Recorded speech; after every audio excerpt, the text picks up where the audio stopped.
ইউপিপিএলৰ জিলা কমিটিৰ এটা কাৰ্যালয় গৈছে আমাৰ কাৰ্যালয় পিছে নোহোৱা নহয় আছিল কিন্তু টেম্পৰাৰী আছিল আজি কিন্তু অলপ বেছি সুচল ঠাই বিচাৰি নিজস্ব ঘৰ নহয় কিন্তু বেলেগৰ ভাড়া ঘৰ হ'লে আমি কিছুদিনলৈকে কাম কৰিব পৰা এটা সুচল ঠাই বিচাৰি আমি কাৰ্যালয় গ'লোঁ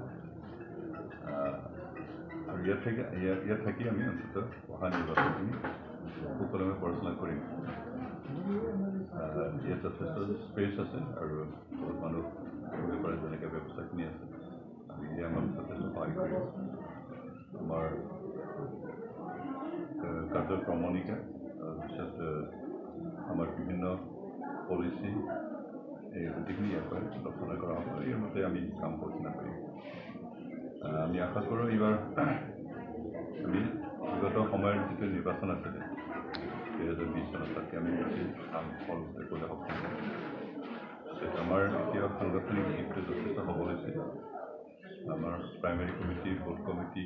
ব্লক কমিটি জিলা কমিটি গোটেইখিনি যথেষ্ট ৱৰ্কাৰ আছে আৰু আমাৰ কমিটি বিশ্বাসেৰে কাম কৰিছে সেইকাৰণে আমি আশা কৰিছোঁ এইবাৰ আমি যোৱাবাৰতকৈ বেছি ভাল ফল লাভ কৰিব পাৰিম বিগত সময়খিনি আমি বিজেপিৰ লগত একেলগে কাম কৰিছিলোঁ অৱশ্যে নিৰ্বাচন আমি বেলেগ বেলেগকৈ খেলিছিলোঁ কিন্তু দুয়োটা ৰাজনীতিক দলে চৰকাৰ গঠন কৰিবৰ কাৰণে যিখিনি সংখ্যক MC লাগিছে সেইখিনি নাছিল কাৰণে ষ্ট্ৰেটেজিক কাৰণত আমি দুয়ো দল লগ লাগি চৰকাৰ গঠন কৰিছোঁ 10-4টা বছৰ এতিয়া আমাৰ যৌথ চৰকাৰ চলি আছে আমাৰ চৰকাৰ দুটা দলৰ মাজত তেনেকৈ বিভাজন হোৱা নাই আমি এইটো যৌথ চৰকাৰ চলি আছে আমাৰ পৰা আছে কিন্তু তথাপিও আজি ৰাজনৈতিক দল হিচাপে নিৰ্বাচন খেলাটোৱেই হ'ল এটা উদ্দেশ্য আৰু সেই উদ্দেশ্য সফল কৰিবৰ কাৰণে বিজেপিয়ে নিজস্বভাৱে খেলাৰ কথা ঘোষণা কৰিছে আমি বেয়া পোৱা নাই আৰু সেইমতে আমি ইউপিপিএল যোৱাবাৰ যিহেতু অকলে খেলিছোঁ এবাৰ খেলি বিজেপিয়ে অকলে খেলিব খোজাৰ কাৰণে আমি বেয়া পোৱাৰ প্ৰশ্ন নাই বা তেওঁলোকৰ আশাতে আমি খেলিম তেনেকুৱা কথাও নাছিল আমি নিজা খেলিম আৰু আমি আশা কৰিছোঁ আমি ভাবোঁ যে নিৰ্বাচন খেলিলেও আমাৰ দুয়োটা পাৰ্টিৰ মাজত মানসিকভাৱে বুজা পৰাটো থাকিব ফলাফল কি হয় এইটোৰ ওপৰত নিৰ্ভৰ কৰিব যদি বিজেপিয়ে তেওঁ কৈ আছে যে BTC তেওঁলোকে চৰকাৰ গঠন কৰিব আমিও কৈ আছোঁ আমি চৰকাৰ গঠন কৰিম DPFও সেই কথাটোকে কৈছে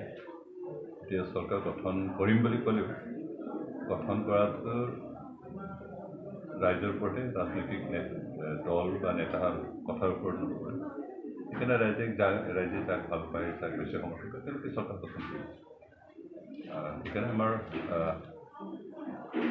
তেনেকুৱা ভয় বা বেয়া পোৱা তেনেকৈ একো খেলিম আমাৰ নিজস্ব নীতি আদৰ্শৰ ওপৰত ভিত্তি কৰি ৰাইজৰ মাজত আমি যোৱা যিখিনি ৰাইজৰে সেৱা কৰিছোঁ তাৰ ওপৰত সেইটোকে আমি আধাৰ হিচাপে আমি এককভাৱে চৰকাৰ গঠন কৰা এটা পচিবিলিটিটো দেখিছোঁ আৰু ৰাইজ নিশ্চয় আমাৰ লগত আছে সেইকাৰণে আমাৰ সেইটো বিশ্বাস আছে যিখিনি ফিল্ডৰখিনি যিখিনি কিবা দেখি আছোঁ বিজেপি তেওঁলোকে মুখত বহুত কথা ক'ব পাৰে সেইকাৰণে তেওঁলোকে যিখিনি আশা কৰিছে ইমানটো নহ'ব সেইটো কথাখিনি আমি অনুমান কৰিব পাৰোঁ আৰু তেওঁলোকৰ ধাৰণা হ'ল যে নন বড়োখিনি গোটেইখিনি বিজেপিৰ সমৰ্থক হয় কিন্তু প্ৰকৃতাৰ্থত নন বড়োত যিমান আছে গোটেইখিনি বিজেপিৰ সমৰ্থক হয় তাৰে হয়তো 50%ই ইউপিপিএলৰ সমৰ্থক আছে কিছু পাৰ্চেণ্ট BPFৰ সমৰ্থক আছে বাকীখিনিয়ে বিজেপিৰ সমৰ্থক সেইকাৰণে তেওঁলোকে যিটো আশা কৰিছে সেই আশা মতে আচলতে ফলাফল নহয়